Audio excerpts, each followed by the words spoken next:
means that the number one pick in the 2021 NBA draft goes to the Detroit Pistons.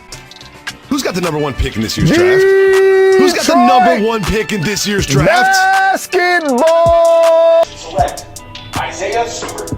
The Detroit Pistons select Killian Hayes.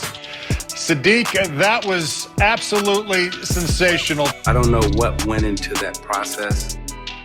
I met the criteria to be selected, but I wasn't. From long range. Oh! Yes! Detroit basketball! Pistons fans, welcome back to another edition of the Palace of Pistons Podcast, part of the Believe Network. I'm your host, Mike Anguilano, and joining me this week is Aaron Johnson. Aaron, how are you doing today, buddy? Doing good, Mike. Doing good. Got some stuff to talk about with the Pistons as always. So ready to just get right into it and talk about Killian Hayes, Saddiq Bey, Jaden Ivey, really the whole crew that's playing right now as the Pistons continue to try to find their way and find that median of maybe they're not a playoff team, but hopefully they're also not the worst team in the league. So we're excited to talk about that as always. As always, I'd like to thank our sponsor for this week's episode of the podcast. That's BetOnline. Basketball is back, and BetOnline remains your number one source for all your sports betting needs. You'll always find the latest odds, team matchup info, player news, and game trends at BetOnline. And as your continued source for all sports wagering information, BetOnline features live betting, free contests, and giveaways all season long. It's always the fastest and easiest way to bet all your favorite sports and events, whether that's the NFL, the NBA, NHL, MMA, tennis, boxing, or even golf. Head on over to betonline.ag and receive your 50% welcome bonus on your first deposit using the promo code BELIEVE. That's B-L-E-A-V. Again, B-L-E-A-V over at betonline.ag. You can join, use that code, and receive a 50% welcome bonus on your first deposit. BetOnline, where the game starts. Aaron, have you been watching the Pistons as closely the last week or so? Because there has been some changes to the lineup a little bit, most notably Saddiq Bey going to the bench. How we're kind of like, we had a holiday, people were kind of recovering. How closely have you been watching the Pistons lately? Because up until yesterday's game against the Pelicans, I can't say I was watching them as closely as normal, just because of life stuff happening. Yeah, no, I've had to play catch up, honestly, since last week's show. I think I caught their one game on Sunday, but had to play catch up for the Miami and the New Orleans game. But have certainly noticed some changes to Detroit's rotation. Saddiq Bey certainly being one of those guys as he's now moved to the bench has really started to stand out. But there's been some other changes. There was some stuff that happened really yesterday in the New Orleans game that was interesting. So there's definitely been a shakeup in how Dwane Casey's starting to manage everything now that Saddiq Bey's back, Isaiah Stewart's back. Alec Burks has now been back with the team for 15, 20 games, whatever it's been. So now that essentially everyone's back in the fold besides Cade Cunningham, we're starting to see some bigger changes in how the Pistons maybe plan to operate moving forward for the foreseeable future. Yeah, so let's go ahead and talk about Saddiq Bey because our current absent co-host Jasper Apollonia had a good article about how weird of a year Saddiq Bey is having, and he was moved to the bench in a role that I don't think surprised anyone. We were talking a little bit about in the group chat about how, maybe coming off the bench is his role moving forward, as he, adjusts to, just different players on the roster and people's roles are getting defined a little bit more. And, he was battling a bit of a cold streak, let's say. He has played 5 games off the bench now. I believe the first game was the 29th against the Knicks. 25 minutes, 42% shooting from the floor, 16 points a game. He's averaging just under 4 boards and 2.6 assists since being put into a reserve role off the bench. Looked pretty good yesterday against the Pelicans. He had a pretty good stat line. He had 25 points and 4 boards. He had 25 last night against the Pelicans. He had 24 against Memphis Grizzlies. Started to look a little more comfortable shooting the basketball.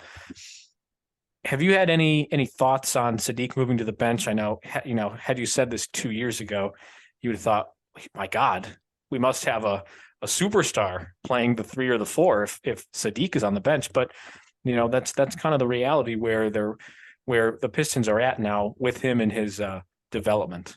Yeah, Bey looks really, really comfortable right now coming off the bench. I think, really over the last 3 to 4 games, that Memphis game really seemed to kind of start the turnaround for him. Had a really big performance, 24 points, 6 rebounds, 7 assists, was getting involved in multiple ways. A little bit of a quieter game against Miami, but still had 14. And then obviously the strong game against the Pelicans as well on Wednesday night. So I think this makes sense for Detroit. I know Jasper said that in his article. You just look at the makeup of this team, what they're putting out on the court. I think with Bogdanovich playing so well, they wanted to go bigger with Stewart now back in the fold, getting another guy out there that's going to help rebound. And you can't take, Killian Hayes out of the lineup the way he's playing. You probably need the extra guard in the lineup at this point, especially with only Jaden Ivey really healthy and Cade out of the fold as well. So it makes sense for Bey to come off the bench. He's starting to find his footing. The efficiency, that's probably got to still get better. That's kind of got to figure itself out as time goes on.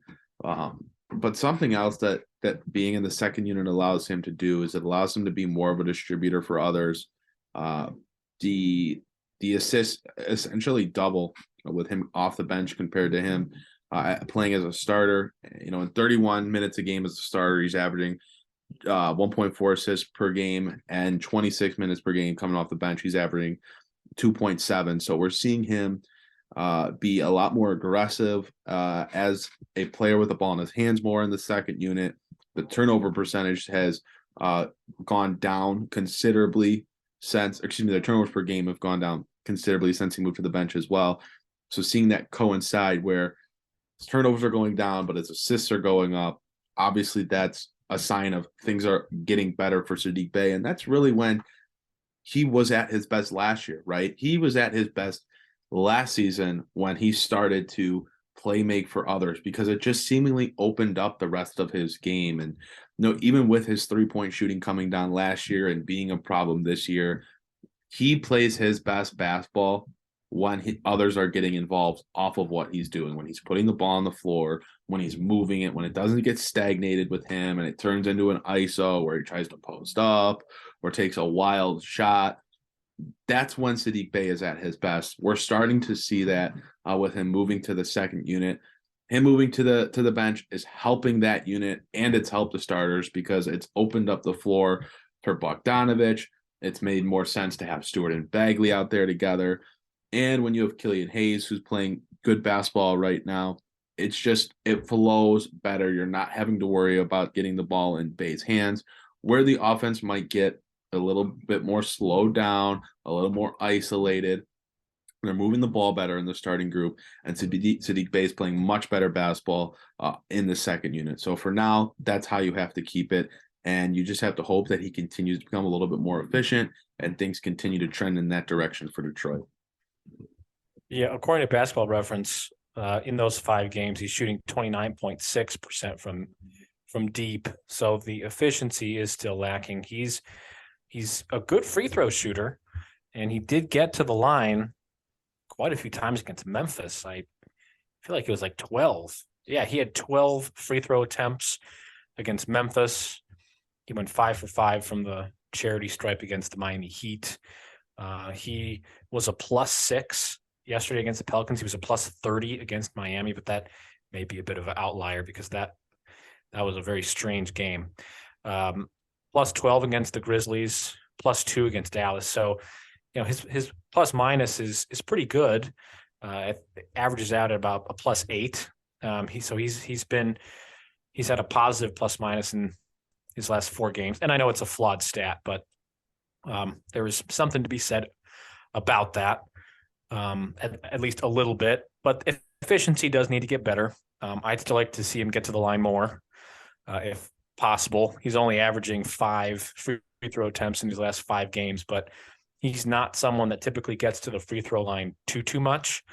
I don't know why, but it's nice to see him start to do that more lately. And it's nice to see him take more three. He attempted 10 threes against New Orleans.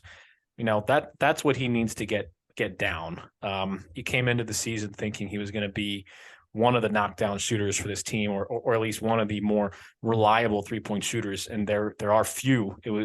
Entering the year, it was him and Bogdanovic, and that's really it. And Saddiq Bey just came out of this, he was just out of the gate cold.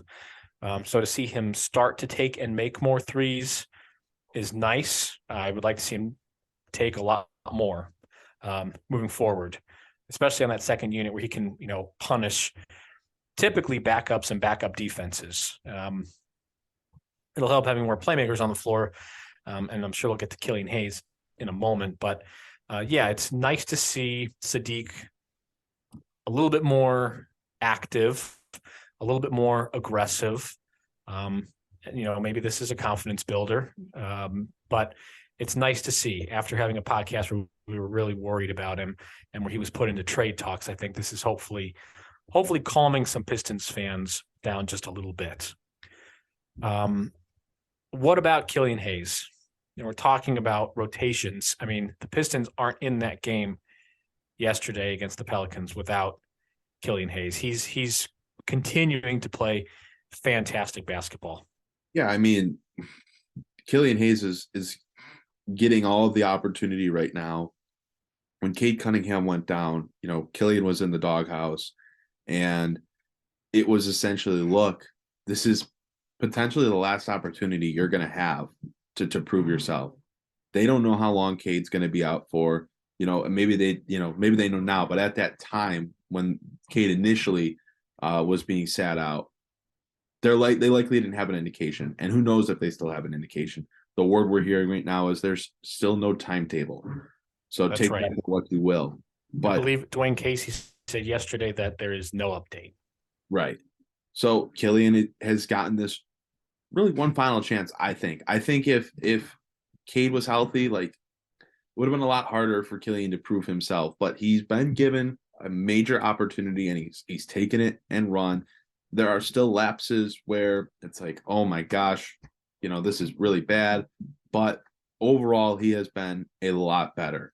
And he's been given that opportunity. The Pistons have looked better with him on the court. They don't have a lot of options outside of him at the point guard spot. Right now, it's Corey Joseph. I thought that we would potentially see Jaden Ivey get a look at point guard a little bit, but we haven't seen that yet. Dwane Casey also seems pretty firm on how much he wants to play Alec Burks, no matter how much he continues to help this team on a nightly basis. I thought that was something interesting that I noticed really in the New Orleans game was Dwane Casey opted to close with Killian and Corey.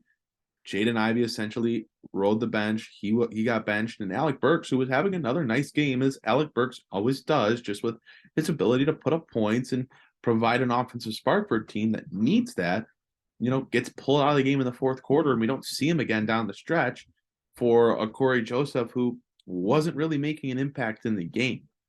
But that's kind of how Dwane Casey has manned his ship. No matter how right or wrong you feel it is, he's been consistent in doing that. But with Killian Hayes, he has taken that opportunity to run. I think with the options that Detroit has and the decision-making that you can almost assume Dwane Casey's going to roll with, Killian's going to continue to have that opportunity. Dwane Casey doesn't seem too inclined to play Jaden Ivey at the point guard spot. Alec Burks seems rather limited to how much he's going to do and how big of a role it's going to be in. So that really just leaves Killian and Corey Joseph to handle the point guard duties until Cade Cunningham is back.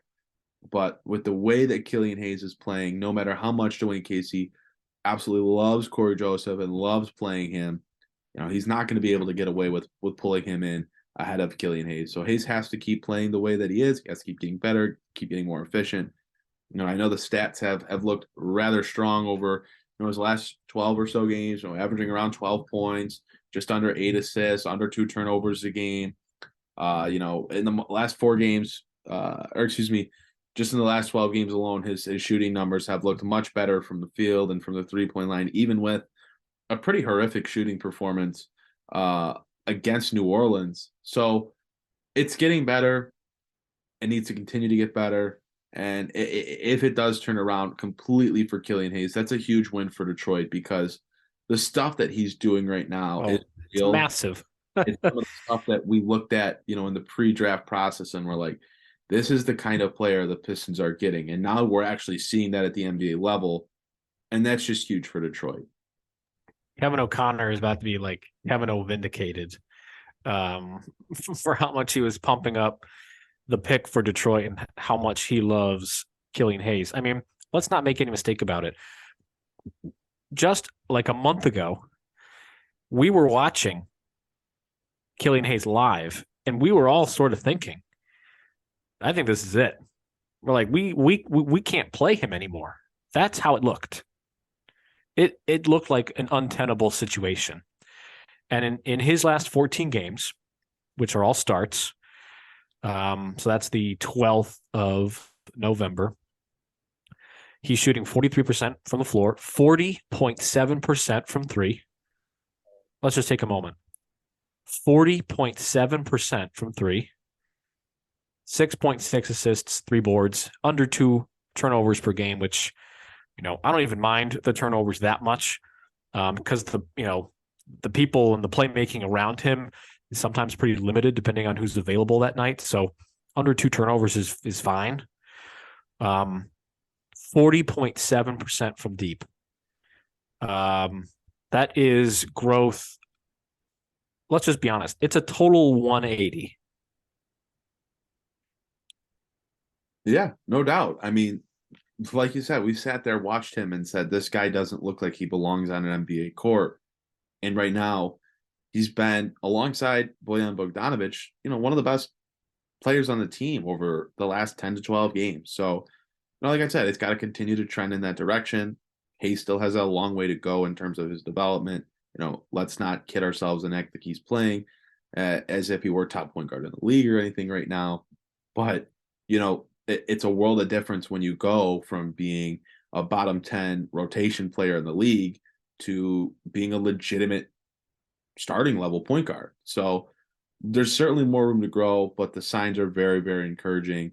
And with Cade Cunningham out, there's still all the opportunity in the world for Hayes to continue to grow this year. So in terms of rotation stuff, anything else that you are noticing? We touched a little bit about Corey Joseph getting closing lineup minutes, which I agree with you. I didn't really understand that much. And I put in the group chat, I'm tired of watching Corey Joseph play basketball for the Detroit Pistons. But,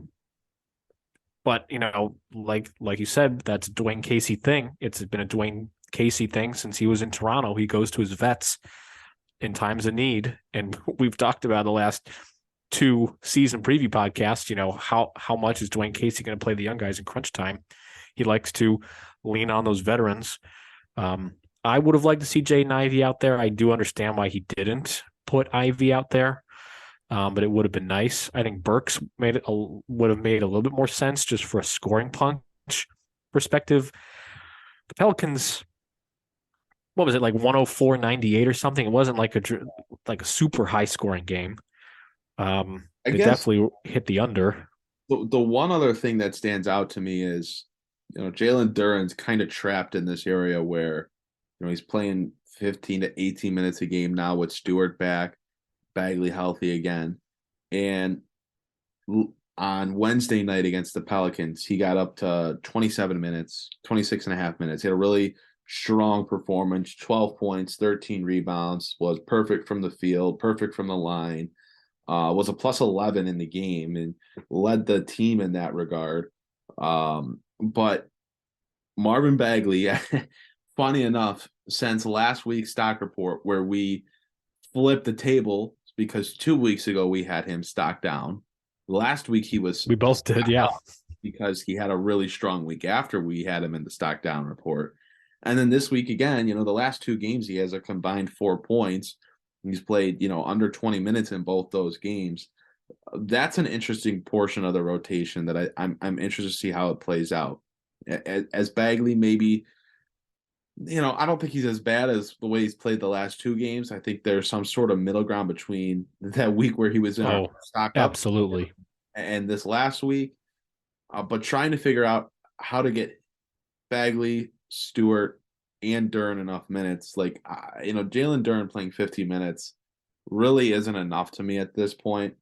Last night against the Pelicans is a great example why. He probably doesn't get you a double-double every night, probably doesn't shoot perfect from the field, probably doesn't lead you, in plus minus on the court every night. But there's a reason why he's able to do those things. And his impact was so apparent yesterday that Dwane Casey is going to have to figure out a way to play him more. 15 to 18 minutes a night isn't going to cut it, especially when you're just not sure what you're going to get out of Marvin Bagley. He's not a guy, he's not a big that has a reputation and it just deserves those minutes every night. Like, he's not a Miles Turner. He's not one of those bigs where maybe they're not all-star level, but they've been in the league long enough and they have this reputation. Like, Bagley doesn't have that. I understand why you want to play him. I understand the financial commitment you made to him this offseason, but you also made a commitment to Jalen Duren when you drafted him. And I get he's young and all that, but if he's able to contribute, he needs to play. So 15 minutes a night is not going to cut it. With all 3 bigs healthy now, I'm interested to see how that rotation sort of figures itself out for Detroit moving forward. Yeah, this is a good segue into the stock report for the week, because you had mentioned the bigs, and my stock up guy is Isaiah Stewart.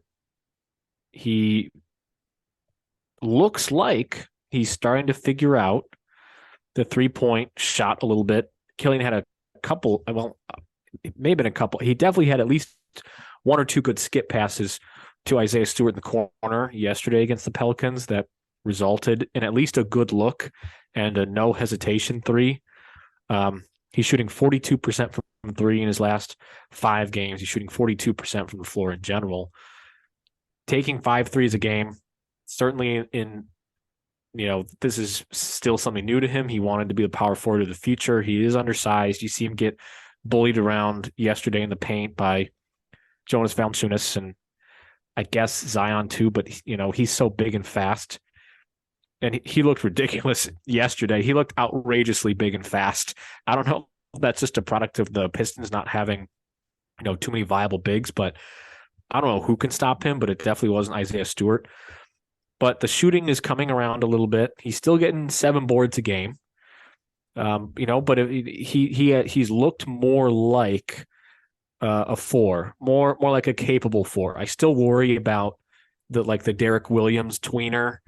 Not big enough to be a 5, but, too slow to be a faster 4. But the shooting has come around lately. He's my stock up guy for the week. Aaron, who's your stock up guy? I'm gonna say it's Bojan Bogdanovic. I know he had the rough game against the Pelicans where he got tossed, but you look at the way that he's playing for this team, and there's a lot of veterans that at this point in their careers, at this point already in the season, if you're a team like Detroit, who's 7-20 or 7-21, whatever they are, they'll just essentially mail it in, or they'll say, "Look, you guys got to move me." And Bogdanovic hasn't done that. He brings it every night. He plays hard on both sides of the floor.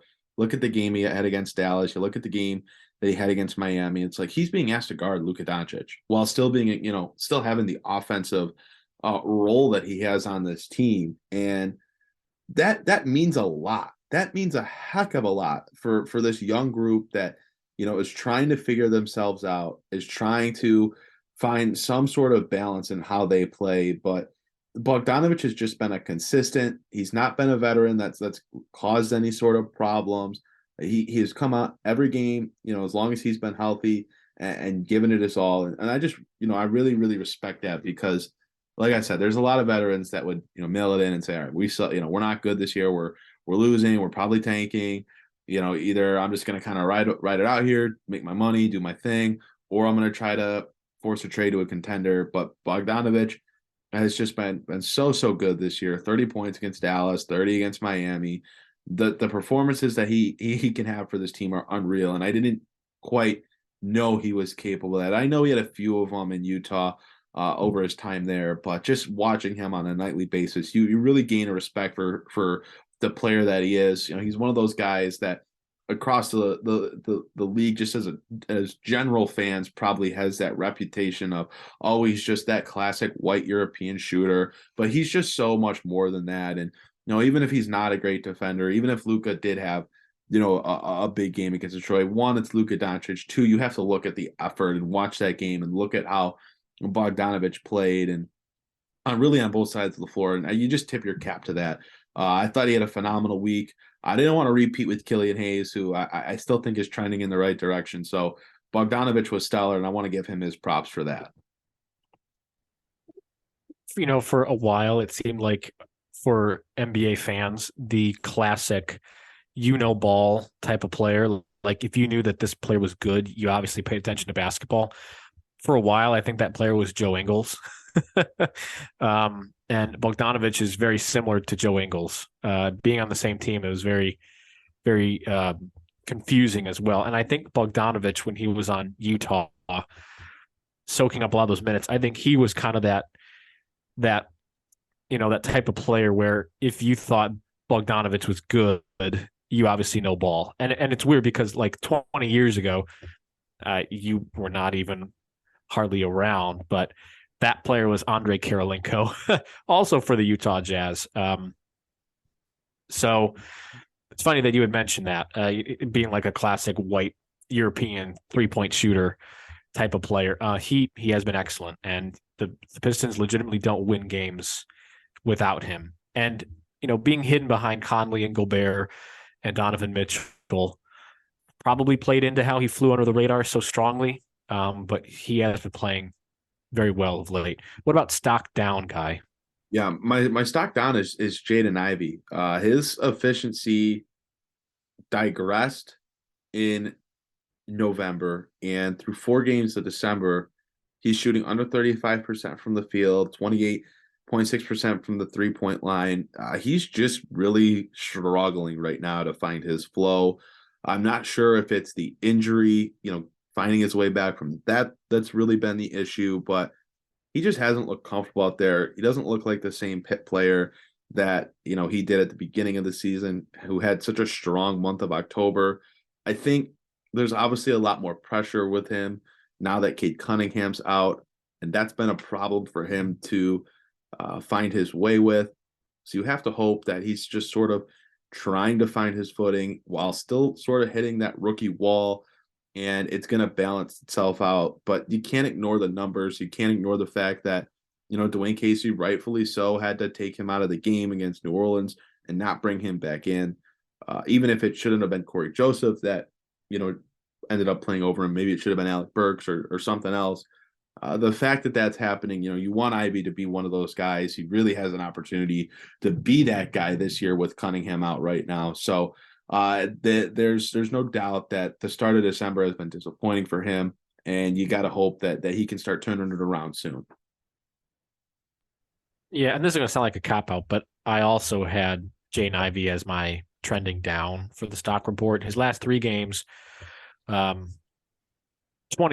from 3, 32% from the floor. And it's tough with young players who are really fast. I saw this firsthand with Colin Sexton, who was a really, really good downhill guy. They just sometimes play recklessly. And that's just the reality, is that they are very fast. The game is still fast in their minds too. It hasn't slowed down yet. And they just play too quickly. his shot was kind of the wonky, weird thing we weren't sure of coming into the draft, or rather coming out of the draft. We weren't sure how it was going to look. I think it'd look a lot better next to Cade Cunningham, drawing more defenders away and, giving him more opportunities. But, like we said earlier, it is justified that Dwane Casey took him out of the game late against the Pelicans, but the shot just isn't there yet. And he averages three turnovers a game for 25 minutes a game in his last 3 games. The turnovers are still prevalent. That's going to happen with young guys, but you'd like to see a little bit more control out of him, and you'd like to see that shot come around just a little bit. So we both have the same guy once again, which I think that means Jaden Ivey's about to go off. Right. Because the last time we both had Bagley, he pretty much shut us up. Yeah.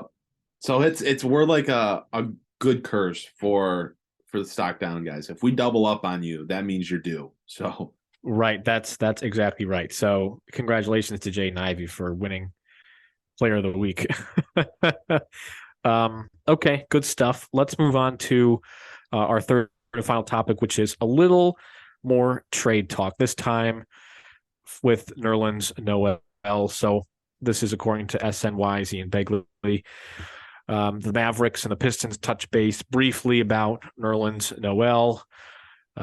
We had talked about him earlier in the season, or maybe it was earlier last month, about the possibility of moving on from a couple of these vets, and Noel is definitely one of them. We talked about the plethora of big men on the roster between Bagley and Duren, and Isaiah Stewart as well. So, that's a name that we kind of pegged as one that will probably not be on the Pistons after the trade deadline. Dallas is a really confounding team that I don't know. I mean, they have problems at center. JaVale McGee's been really like a disaster for them. So they're looking for big help. Luka Doncic has been a one-man wrecking crew, but he can't do it all. And I said this in the group chat, that this Mavericks team is giving very strong, like 2006 Cleveland Cavaliers vibes, where it was LeBron James and Mo Williams and Sasha Pavlovich and Anthony Parker and just guys that, are good role players, but not guys you can lean on. So, Noel makes a lot of sense to move. He is a rim protector. Dallas has struggled with rim protection for most of the season. Any thoughts on Noel's name coming up? I mean, I think we both agree that he's probably gone by the trade deadline.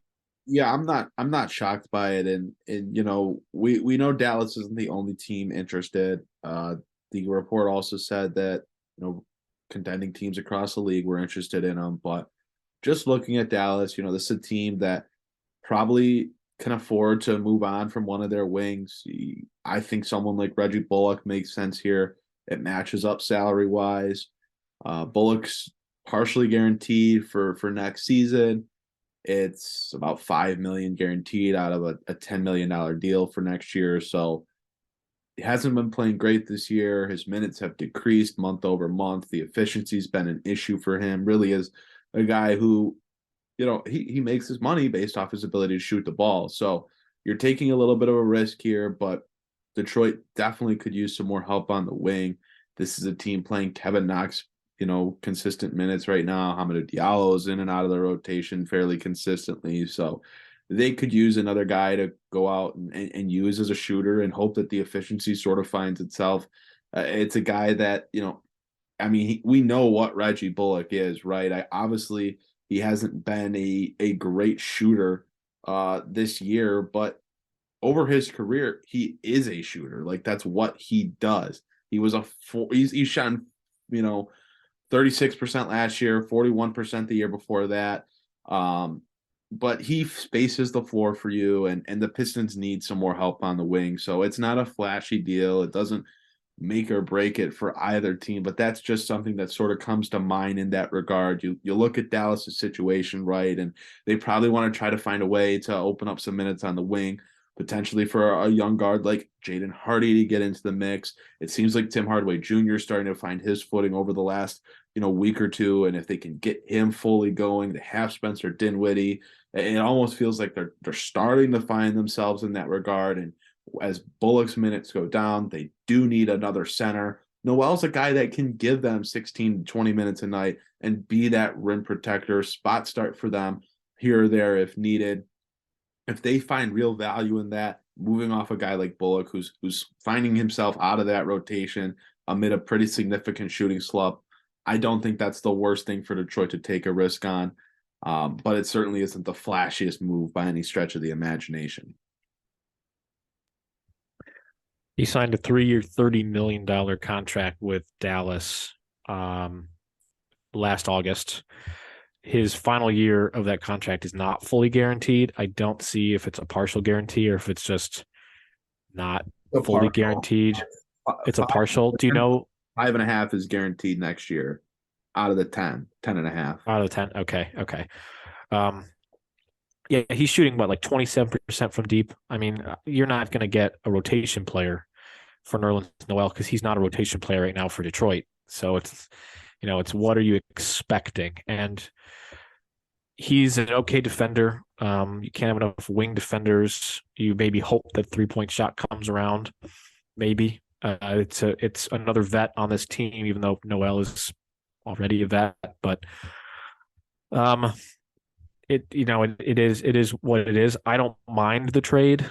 It's a lateral move, probably. The only advantage I think of moving on from a center to get a wing is that it allows more minutes for Jalen Duren. You talked about earlier that only 15 to 18 minutes is not enough for Jalen Duren, especially if you're trying to see what you have and trying to expose him more as the youngest player in the NBA, trying to expose him more to the game and start to get him up to speed. Reggie Bullock helps a lot on the wing. Like we said, defensively, he has a history of being a pretty good shooter, at least a capable 3-point shooter. This is a super, super cold slump in his last 10 games for Dallas. He's shooting 19% from three and 25% from the floor overall. So, I mean, when it's bad, it's been really bad. And maybe that's, a byproduct of not playing as much. Like you said, his minutes are going down. They do want to get some younger guys minutes. Just because they have higher upside. So, I'm fine with this sort of a trade. You mentioned a couple weeks ago, I think, Nerlens Noel for Grayson Allen. That entices me a lot more comparatively, but it's going to be a matter of measuring the market and seeing what is, available, right? Yeah, it's just kind of where teams value Noel, how much they're willing to part with him for, and what. We don't always have the right perception of value from these guys, sitting from outside of the league. Like, people probably would imagine that someone like Grayson Allen has a lot more trade value than a guy like Nerlens Noel. But at the end of the day, it comes down to what a team's looking for. And if Milwaukee really values that extra rim protection, they have Chris Middleton now back and Pat Connaughton and they have all these other wings on the roster. Like, maybe they don't value great superstar Javon Carter.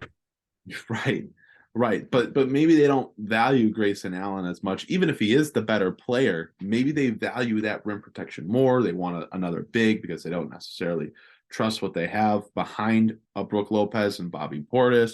So it's what do they value more? Maybe they have the better player, but if Grayson Allen really isn't as necessary with that group, considering all the other wings that they have, maybe they do value Noel more in that sense. And that's where Detroit can feel like they're coming away with a win.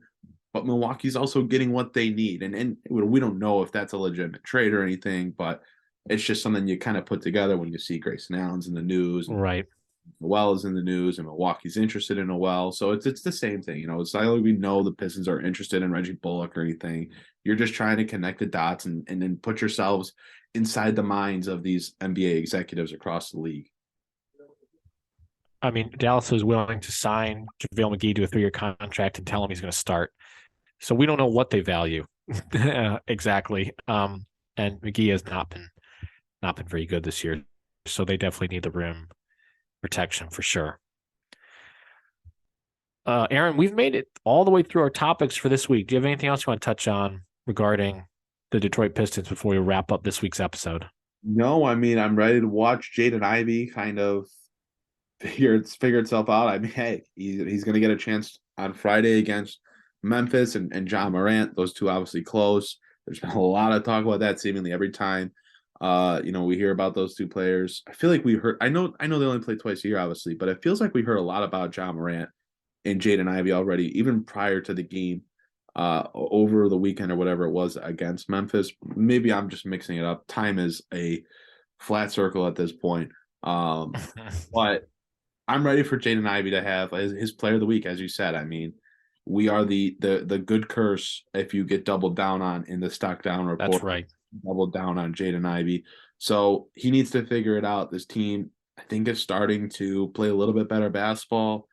Hopefully that continues. Hopefully it's not just solely on the backs of Bogdanovich and Burks and, the veterans on the roster. Hopefully it's Killian Hayes. Saddiq Bey and Killian Hayes who are really leading that charge for Detroit here moving forward. I mean, they could lose the next 10 games, and it wouldn't matter if Killian continues to show growth. Personally, I mean, if you want to look at what matters a lot, it's about growth as a team. It's not about wins and losses. It's about wins and lessons. That's what Ty Lue said when he coached the Cavs for 5 games before being fired, before saying, I have had enough, and then handing it to Larry Drew, who was so miserable coaching that team post LeBron. He almost quit basketball entirely. So wins and lessons. Wins and lessons. But, yep, Hayes looks great. Let's go see Jaden Ivey look great, too.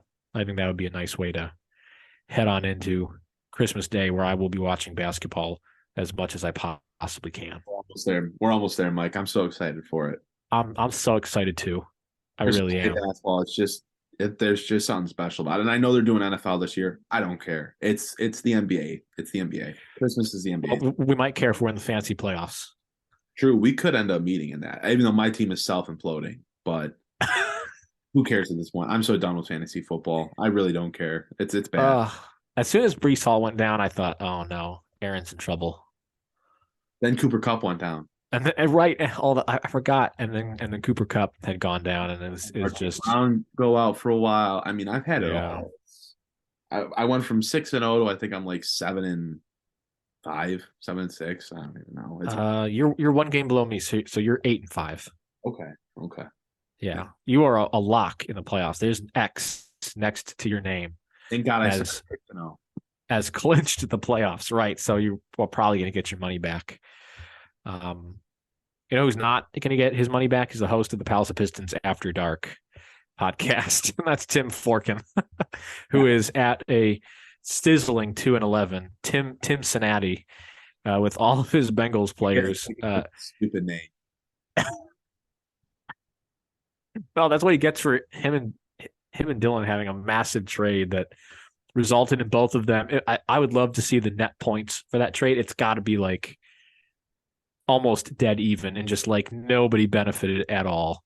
Lamar Jackson has been bad and gets hurt. Jamar Chase is out. It has been like a shocking net zero.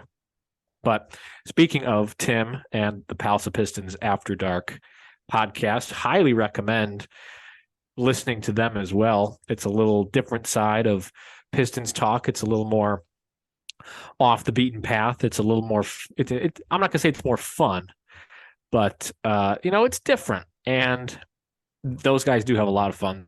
Those are some really, really fun podcasts, so I highly encourage all of you to check them out as well.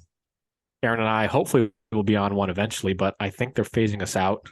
Kind of like retiring us.